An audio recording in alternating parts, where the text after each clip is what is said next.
What is a bail technique? This is a cornerback technique that is typically used in tandem with a press heavy defense. If we are going to be on ball, meaning I'm going to be pressing a receiver, we have to have some kind of technique in order for us to kind of play into the fact that we get a lot of fade routes when we see press. If you see press a lot as an offensive coordinator, you're going to run fades and you're going to run slants. So we want to kind of feed into that as a defense and give our DBs a head start. I'm going to break down the technique of one of my favorite corners in the NFL right now, Riq Woolen of the Seattle Seahawks, and illustrate how he uses a bail technique really in a clinic form. One of the things with the bail technique is an in-breaking route can be really, really dangerous. That's what we're actually going to break down.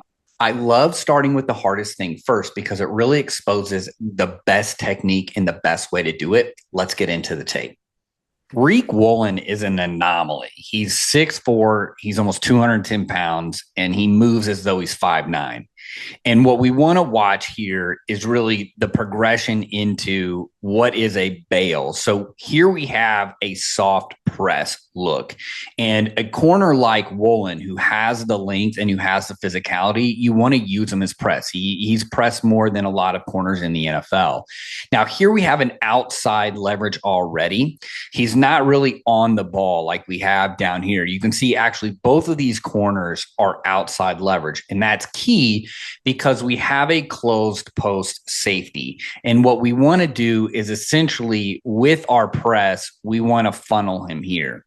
Now, this is going to be key because San Francisco is going to run an in-breaking route. We're actually going to get a dig from Deebo Samuel. Now, that is an easy way for offenses to attack this because we have outside leverage. We're already bailing, so we're getting vertical. The receiver knows where he's going to go. So he's going to give us a vertical stem, get us to open up, and then he's going to cut really sharp inside.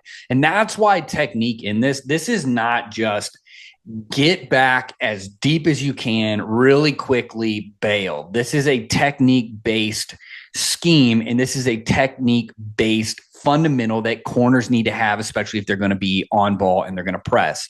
Now, he's going to kick step open, and you're going to see him get a little bit of a shuffle. Now, I'm okay with a shuffle early. You kind of got to get your momentum going. So you get the kick step. But notice how right here, he's going to give a little crossover run. And I'm okay with a crossover run as long as those hips don't cross. Watch how his hips are going to stay completely square. They're not going to start facing forward. You're going to get this crossover run. And notice how, too, his shoulder is going to be down. So not only is his shoulder angled down, but his eyes are angled down at the receiver. You're getting a little bit of a slight outside stem release on this. This also tells me, too, when I'm in bail, I need to read the release of the receiver.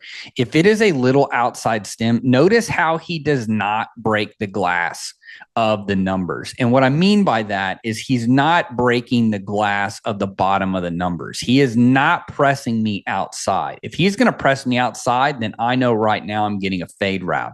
What he's doing is essentially just creating space for himself. So Deebo is really pressing a little bit outside, but he's never going to break the midpoint of the numbers because he doesn't want to get outside. He wants this nice little pocket right here where the play action is going to hold this linebacker, and then I'm going to press the corner outside, and then I'm going to drop in right here. Right as the quarterback gets to his spot, he's going to plant. He knows this linebacker is going to get captured. Look at this linebacker. He's already filling the gap. And so I know I'm going to get some space. Woolen needs to recognize this, and he does a really good job of this. This is why he stays really low. And then once you get that nice little boom, he rolls over. Notice how Woolen is already anticipating that. He's going to plant with that outside foot, and he's now going to whip across and get on top and be able to play this route. This is beautiful. A lot of the mistakes that DBs make in this bail is on this outside stem release here, is that notice how he's actually leaning back on the receiver. You can see his momentum with this crossover here is actually working to stay on the outside shoulder. You need to stay on the midline of the receiver. If I were to work out, that would be the mistake, right? If I don't have my shoulders down and I start actually fading out, I'm creating a scenario where he's going to whip back. I'm working out. I'm going to have to stop. And then now I'm going to be in here. Now I'm in chase mode. I've got these linebackers full flowing. He's going to catch this ball and he has a potential to outrun this post safety, especially a guy like Debo, where you really have to be a good tackler. So notice how he stays on that top shoulder. He sees that speed turn in.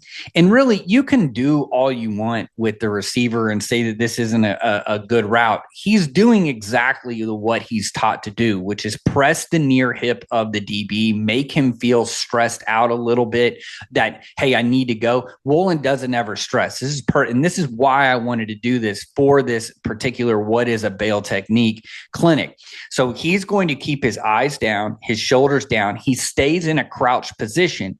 He's 6'4". If he stands up, he's going to have to drop back down. So the moment that he raises up in his stance, he's going to have to drop back down in order to make any kind of cut. If he keeps at an even plane, which he does here, he's going to then be able to make this play and make a cut. This is a really nice job of him kind of kicking in, rolling down on top, and then I want to play through the hands. Watch how his hand meets the hand of the receiver.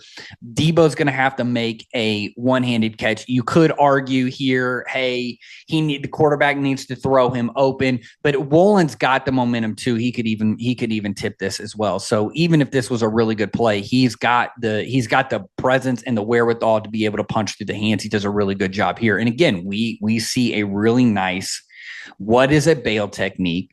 It is a hinge open.